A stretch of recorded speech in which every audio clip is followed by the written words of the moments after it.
সম্মানিত ভাইরা, এই জন্য কবি বলেছেন সোহবতে সালেহে তোরা সালেহে কুনা, সোহবতে তালেহে তোরা তালেহে কুনা।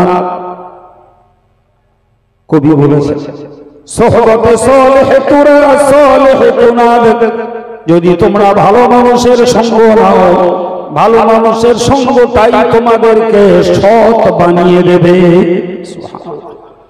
যদি তোমরা মন্দ মানুষদের সঙ্গ নাও, ওই মন্দ মানুষদের সঙ্গ তোমাকে অসৎ বানিয়ে দেবে। কবিদের এই জ্ঞানের কথা অত্যন্ত বাস্তব কথা, খুবই বাস্তব। প্রিয় ভাইরা আমার, সুতরাং আমি খুব বক্তব্য রাখবো না, আন্তরিকতার সঙ্গে নিবেদন রেখে বলবো, ভাই আমার কথাগুলো যারা শুনছেন মজলিস থেকে আর মজলিসের বাইরে থেকে, যদি মনে হয় সত্যি আমার বই পড়া নেই, আমি জীবনে মাদ্রাসায় মক্তবে পড়তে যাইনি, সত্যি আমার অজনসিহত মনোযোগের সঙ্গে মজলিসে বসে শোনাও কম হয়েছে, আবার সঙ্গলটাও ভালো নেই, যদি জীবনের পরিবর্তন কিছু করতে ইচ্ছা হয়, তাহলে নতুন করে বই পড়ে উদ্ধার করা কঠিন। বিশ্বাস করুন, একটা মানুষ যখন কথা বলে তখন অনেকটা পড়ার একটা সার কথা মানুষের কাছে তুলে ধরে, যেটা কোন শিক্ষিত মানুষের পক্ষে উদ্ধার করাও অনেক কঠিন, অনেক কঠিন। ভাই, এর তুলনায় অনেক সহজ সঙ্গ লাভ করা। আপনাকে কি বলে আপনাকে বোঝাবো, শুনুন। আমরা পীর ওলিদের প্রতি একটা আন্তরিক মহব্বত রাখি। আপনি জানেন, আমার দেশের কথাই বলছি, অনেক অনেক অশিক্ষিত অজ্ঞ মানুষ, অশিক্ষিত অজ্ঞ মানুষ, তারা পীর ওলিদের তলপি বয়ে, তাদের জুতো বয়ে, তাদের খিদমত করে করে তারা শুধু নিজেরা আল্লাহওয়ালা হয়নি, কালে যে তারা মৌলানা নামে পরিচয় লাভ করেছে। আমি নিজে ছোটবেলায় আমিনিয়া মাদ্রাসায় এমন কিছু বক্তাদের ওয়াজ শুনেছি যারা হকিকতে আলেম না, তারা মাদ্রাসায় বই পুস্তক পড়ে পড়ে ক্লাসে ক্লাসে পরীক্ষা দিয়ে পাশ করে তারা আলেম হয়নি। তারা কেউ বসিরহাট হুজুরের তলপি বয়ে, কেউ দরগাপুর হুজুরের তলপি বয়ে, তারা এক একজন আলেম হয়েছে। তারা যখন বক্তৃতা করতেন, হাজার হাজার মানুষ নিথির মেরে তাদের কথা শুনত, অথচ তাদের লাইফটা চলমান শিক্ষার লাইফ ছিল না। বাবা, পিছনের ইতিহাস খুলে দেখুন। জি, রাসূল করিম সাল্লাল্লাহু আলাইহি ওয়াসাল্লাম সাহাবী যারা, এনারা সবাই বলো পূর্ব যুগে শিক্ষিত ছিল না। বাবা জানেন, জি ইতিহাসে এসেছে যে আরব সাম্রাজ্যে টোটালে 17 জন লোক ছিল শিক্ষিত। কজন বলেছি বাবু? আচ্ছা বলেন তো, একটা গোটা দেশে যদি 17টা লোক শিক্ষিত হয়, তাহলে সে দেশে ভালো আর কিছু থাকতে পারে মনে হয়? 17টা শিক্ষিত লোকের কথা কেডা নেবে? এই কথা ঠিক না ভুল?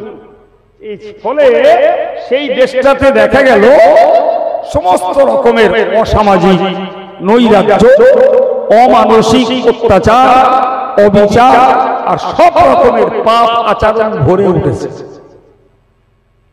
ভাই, এই লোকগুলোই পরবর্তীকালে নবীর মজলিসে যেয়ে বসেছে। সুবহানাল্লাহ। নবীর মজলিসে বসে তারা কোরআন হাদিস পড়াপড়ি তুলনায় নবীকে সামনে থেকে দেখেছে আর নবী পাকের মুখের কথাগুলো তারা শুনেছে। আলহামদুলিল্লাহ। এই যে নবীর কাছে বসেছেন, নবীর কাছে বসে তার আচরণটা, তার ব্যবহারটা, তার ওঠা বসাটা, তার পানি পান করাটা, তার লেনদেনটা, ছোটদের প্রতি তার ব্যবহারটা, বড়দের প্রতি তার সম্মান আর শ্রদ্ধাটা, নারীদের প্রতি তার আচরণটা, একটা করে ওই গাগরামের সাহাবারা নবীর কাছে সামনে থেকে তারা দেখেছে আর নবীর মুখের বয়ানগুলো তারা শুনেছে। শেষে কি পেয়েছে বলেন? শুনুন। এক নম্বর তারা পেয়েছেন, আল্লাহ পাকের নবী বলেছেন, আসহাবিকান নুজুম ফাবিআইহিম ইকতাদাইতুম ইহতাদাইতুম। আল্লাহ পাকের নবী বলেন, ও সাহাবীরা, ওগো বিশ্ব উম্মতে মুসলিমরা মনে রাখো, আসহাবিকান নুজুম, আমি মুহাম্মদুর রাসূলুল্লাহ বলছি, আমার শিষ্য যারা, আমার সহচর যারা, আমার সঙ্গী যারা, তারা প্রত্যেকেই এক একজন আকাশের তারকার সমতুল্য। রাসূলুল্লাহ সাহাবায়ে কেরামদেরকে এই তারকার সঙ্গে তুলনা দিলেন কেন? আপনারা জ্ঞানী মানুষ, একটু আলোচনা করলেই বুঝে যাবেন। ভাই আজকের তো কি বলবো, কম্পাসের যুগ, কম্পাসের যুগ। সুতরাং আমরা দিক ঠিক করতে কোন রকমের বিঘ্ন পাই না, বিঘ্ন ঘটে না। হাতের মোবাইলেও কম্পাস আছে, পূর্ব পশ্চিম উত্তর দক্ষিণ সহজেই আমরা চিনে নিতে পারি। এক। দু নম্বর কথা, আজকে শুধু ভারত জুড়ে না, দেশ জুড়ে না, বিশ্ব জুড়ে ইলেকট্রিক লাইটের ব্যবস্থা, ঠিক না? কোথায় নাই বাবা? শ্রীলঙ্কায় যান সেখানে আছে, অস্ট্রেলিয়ায় যান সেখানে আছে, সৌদিতে যান আছে, আমেরিকায় যান আছে, সেই আফ্রিকায় চলে যান সেখানেও আছে। আমাদের পশ্চিমবঙ্গে আপনি মরিচঝাঁপি চলে যান সেখানেও ইলেকট্রিক গেছে। তাহলে চারিদিকে আলো উজ্জ্বলা। কিন্তু জানেন কি ভাই, এখান থেকে 1000 বছর, 1200 বছর, 1300 বছর, 1400 বছর আগে দুনিয়া ছিল অন্ধকার, ছিল না কম্পাস। জি, মানুষগুলো ব্যবসা করত, ইরাক থেকে বার হতো যাবে জাপানে, জাপান থেকে বার হতো যাবে তারা আরবে, জি, রেলগুড থেকে বার হতো যাবে তারা সমুদ্র পথে জেদ্দায়। ভাই এই জাহাজের নাবিকগুলো, পথচারী কাফেলাগুলো, তারা কিছু ঠিক করতো না, শুধু দিক নির্ণয় করত আকাশে তারা দেখে। সুবহানাল্লাহ। বাড়িতে কি দেখে? আকাশের তারকা দেখে ঠিক করতো যে আমাকে যেতে হবে রেঙ্গুন থেকে জাহাজ ছেড়ে জেদ্দায় যেতে গেলে আমাকে পশ্চিম দিকে যেতে হবে। তো পশ্চিম দিকে যাচ্ছি কিনা, এই ঘোর অন্ধকার, পানির অন্ধকার, জগতের অন্ধকার, কোন দিকে যাচ্ছি একটু ঠিক ছিল না।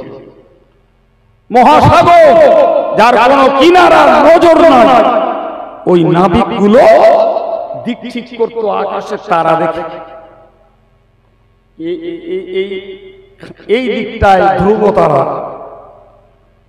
তাহলে এটা উত্তর, এর বাম দিকটা দক্ষিণ, সম্মুখের দিকটা পশ্চিম, পিছন দিকটা পূর্ব।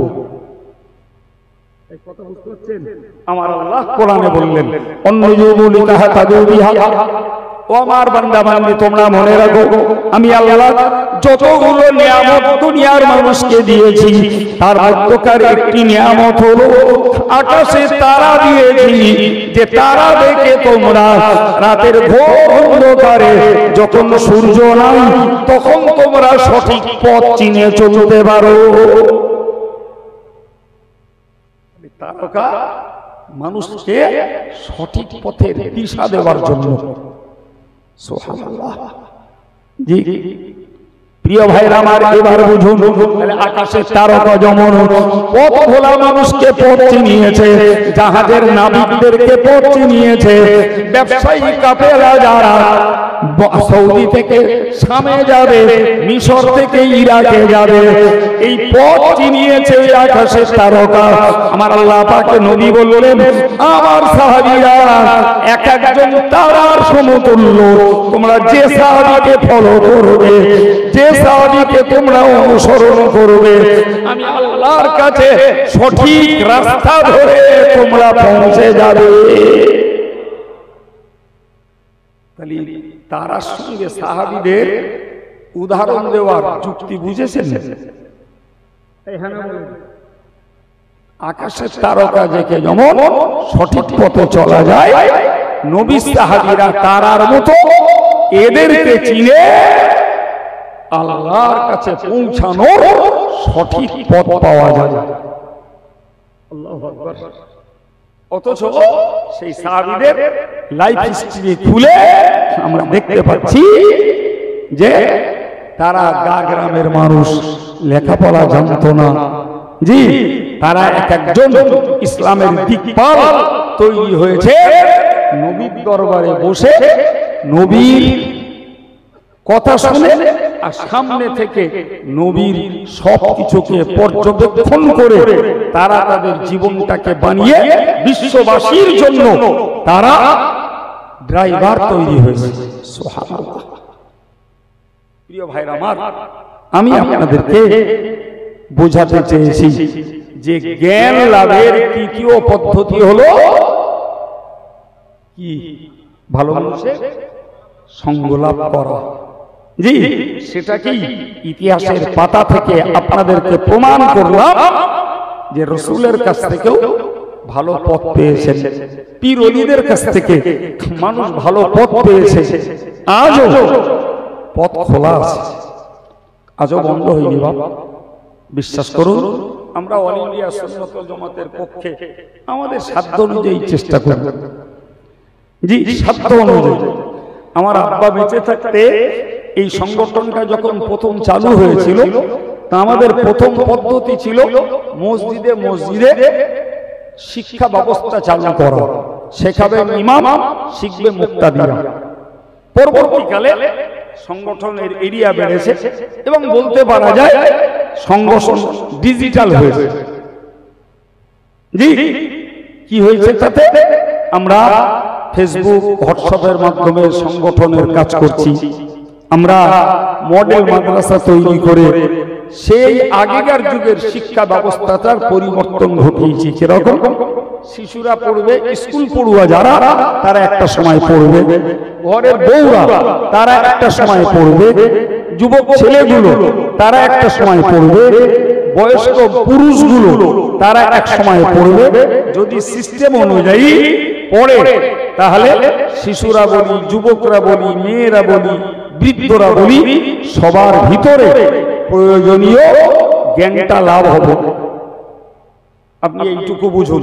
আজকের আমার যুবক ছেলেগুলো এই সমাজে ধর্মের প্রতি যাদের আন্তরিকতা তৈরি হয়নি, ধর্মের ব্যাপারে যারা উদাস, আচ্ছা এই ছেলেগুলো যদি মসজিদে নির্দিষ্ট ইমাম রয়েছে, যদি এই ছেলেগুলো ইমাম সাহেবকে বলতো, হুজুর কি হাফেজ সাহেব কি ভাই, আমরা 20টা যুবক, আমরা মাদ্রাসায় পড়াপড়ি জীবনে করিনি, এখন আমরা কাজের ছেলে, কাজকাম করি, সংসার চালাতে হয়, তো আমাদের তো মরতে হবে, তো আমরা প্রতিদিন এশার নামাজের পরে আপনার কাছে আধা ঘন্টা বসবো কি পৌনে 1 ঘন্টা বসবো, বিনিময়ে আমরা 20টা ছেলে 50 টাকা করে মাসে দিয়ে যে পয়সা চা খেতে আর খৈনি খেতে আর পান খেতে, জি, আর তেরাঙ্গা আর শেখর আর শান্তি খেতে ফুরিয়ে যায়। 50 টাকা করে 20টা ছেলে 1000 টাকা ইমাম সাহেবকে খুশি করতে দেবো। হুজুর আপনি আমাদেরকে 1 ঘন্টা এশার পরে পড়ান, কোরআন শেখা হবে, নামাজ শেখা হবে, মশলা শেখা হবে, এবং ওই মানুষটার কাছে বসে তার আখলাক আমলটাও জানা যাবে। বছরে 20,000 টাকা খরচ করে একটা সভা দিয়ে যতটা উপকার হবে তার তুলনায় প্রতিদিন যদি আধা ঘন্টা পৌনে 1 ঘন্টা একটা ইমামের কাছে বসি, উপকার অনেক বেশি হবে। আমার এই সমাজে মায়েরা, বিশ্বাস করুন, সমাজে এমন কিছু মা আছে, সত্যি কথা, যারা ধার্মিকা, আল্লাহ ওয়ালি, পর্দানসীনা, কোরআন হয়তো সবাই জানে না, কিন্তু তারা নামাজ পড়ে, নফল রোজা রাখে, একটু তাসবিহ তেলাওয়াত করে। ওই সমাজে আর 5টা ঘরের বউ রয়েছে যারা আধুনিক কিংবা লেখাপড়া জানে না, অথবা এমন পরিবারে যে তারা পড়েছে যে পরিবারে ধর্মকর্ম নেই। আচ্ছা, ওই পরিবারের মাগুলো যদি একটু ভাবতেন যে আমারও তো মরতে হবে, তা আমি তো সংসার চালিয়ে যাচ্ছি, শ্বশুরের খেদমত, স্বামীর খেদমত, ছেলে পেলেদের খেদমত, গরু ছাগলের খেদমত, হাঁস মুরগির খেদমত, বাড়ি ঘরের পরিষ্কার পরিচ্ছন্নতা, এই তো করেই চললাম। এ তো সব লোকের কাজ করছে, আমারটা করব। এই কথা ঠিক না ভুল? সব তো লোকের। আমার নামাজটা কই, আমার কোরআনটা কই, আমার রোজাটা কই, আমার জিকিরটা কই, আমার একটু তাসবিহ পড়াটা কই? জি, আব্বার বাড়িতে, বাপের বাড়িতে যা শিখেছিলাম সে তো না করে করে একরকম ভুল হয়ে গেছে। সমাজের ওই বউগুলো যদি ওই সমাজের 5টা যা কি 5টা বয়স্কা শাশুড়ি এদের সঙ্গে একটু যোগ করে বলতো, মা কি বউ, আমি আমার কাজের শেষে, রান্না বাড়ার শেষে তোমার কাছে একটু করে বসবো, আমার একটু কোরআনটা পড়িয়ে দিতে হবে। পড়িলাম, এসে ভুলে গেছি, আমার একটু নামাজটা শিখিয়ে দিতে হবে, জি আমার একটু কিছু আমল শিখিয়ে দিতে হবে। ভাই বিশ্বাস করুন, ওই অন্য মতের লোকের মতো আমাদের ঘরের বউগুলো এদুড়ে বেদুড়ে চেদুড়ে বেলেঘাটা গোঘাটা রানাঘাটা করতে হতো না। এরা বাড়ি বসে বসে নিজেদের ধর্মটা শিখতে পারত এবং নিজেরাও এরা ধার্মিক হয়ে নিজে জাহান্নাম থেকে বাঁচতে পারত, নিজের বাচ্চাগুলোকেও বাঁচাতে মন তৈরি হতো। ওটাই সঙ্গ, ওটাই শিক্ষা। কিন্তু দুঃখের কথা, একদল যুব সমাজের ভিতরে এই মন নাই, আর একদল ঘরের বউদের মধ্যে এই মন নাই। ঠিক বলছি না ভুল বলছি বাবু? জি ভাই, জলসা দেওয়ার পরে যদি আমাদের ভিতরে কিছু পরিবর্তন আসে তাহলে তো মনটা ভালো লাগে। আর যদি জলসা দেওয়ার পরে পরিবর্তন যদি নিত্য নতুন কিছু না পাওয়া যায়, তাহলে মনে হয় যে প্যান্ডেলওয়ালা এক খামসানে গেলে হুজুরদের চুক্তি নেই, তারপরেও খরচের বিনিময়, কষ্টের বিনিময়, সময় ত্যাগের বিনিময়, কোরআন হাদিস বিক্রির বিনিময় না, কিছু পারিশ্রমিক তো তাদেরও দেওয়া লাগবে, না দেবেন না? আপনি শিখলে আর হুজুরের ডাকতে হতো না। জি, তো প্যান্ডেলওয়ালা নে যাবে, হুজুরে নে যাবে, আর আমরা নে যাবো একটু খিচুড়ি অথবা খেয়ে বাড়ি যাবো। হয়ে গেল, হয়ে গেল। হুজুর পয়সা নে যাবে, মাস গেলে ড্রাইভারের দেবে, গাড়ি মেইনটেনেন্সে খরচ করবে, প্রতিদিন তেল ভরবে, আর যেটুকু বাঁচবে সেটুকু হুজুর তার নিজের পরিবারের উন্নতিতে কাজে লাগাবে। প্যান্ডেলওয়ালা পয়সা নিয়ে যাবে, লেবারের দাম বিটাবে, মালের ক্ষয়ক্ষতি হলে আবার অ্যাসেট পূরণ করবে, যেটা বাঁচবে সে তার ব্যবসা আরো বাড়াবে। আমরা একটু খিচুড়ি খাবো না, বাড়িতে যাবো, আজকে দেবো এই চেম্বারে, কাল সকালবেলা আর এক চেম্বারে ঢেলে দিল। আর মাঝখানে এই যে শোনাশুনিগুলি করলাম, আল্লাহ দয়া করে গোনা যদি মাফ করেন, সব যদি দেন, আর জ্ঞান হলে তাতেও সব, এইটা টাটকা লাভ হলো। আর যদি আমলটাই কাজে লাগাই তাহলে মরণ পর্যন্ত লাভ হলো। ঠিক না ভুল বাবা? প্রিয় ভাইরা আমার, তো আমি সময় নষ্ট করা অজ আমি বুঝি নে বাবা, আমার অজ যারা শোনে তারা জানে। উঠেছি, আলোচনা শুরু করেছি, 1.5 ঘন্টা প্রতিশ্রুতি থাকার কথা, সময় হচ্ছে 1 ঘন্টা 55 মিনিট। জি, এদের পরের বক্তা তিনি আসেননি, ফলে 12টাতেই সভা শেষ করতে বলল ছেলেরা। এখনো আমাদের বাকি কাজ করতে 12টা ছাড়িয়ে যাবে। এ পর্যন্ত বলি, আমি আমার বক্তব্যের ইতি টানছি, শেষ বেলায় দাবি রাখছি। আমি জানি না আপনাদের প্রস্তুতি কি। 26শে এপ্রিল ব্রিগেডে যাওয়ার জন্য আপনাদেরকে দাওয়াত দিচ্ছি। জনসংখ্যা বাড়ার দরকার আছে। জনসংখ্যা বাড়লে তবে সরকারের টনক নড়বে। যদি জনসংখ্যা না বাড়ে সরকার মূল্য দেবে না। আমাদের কিছু কিছু স্বার্থন্বেষী নেতা তারা দুম করে বলে দিল আমি ওতে নেই, তার মানে ভাগের কম। এও আর এ কবলে পড়বো না, কারণ এটা ব্যক্তিগত কোনো দলের না, এটা ভারতবাসী মুসলমানদের পৈতৃক বাপ-দাদাদের সম্পত্তি রক্ষার লড়াই। যাবেন এই দাবি করলাম। শেষ দাবি করছি, জামিয়া রহমানিয়াতে আপনারা দান করে থাকে, আগামী দিনে এতটুকু অনুরোধ করব, অন্তত জামিয়ার একটা বাৎসরিক সদস্য হওয়ার জন্য 100 টাকা দিয়ে পারেন, 200 টাকা দিয়ে পারেন, এই বৃহত্তম প্রতিষ্ঠানের একটু খেদমতে নাম রাখুন। এইটুকু দাবি রেখে ব্রিগেডে যাওয়ার দাওয়াত দিয়ে আমি আমার বক্তব্যের ইতি টানছি। সফরেসানি হবে। আসুন প্রিয় নবীর প্রতি সালাম ইয়া নবী।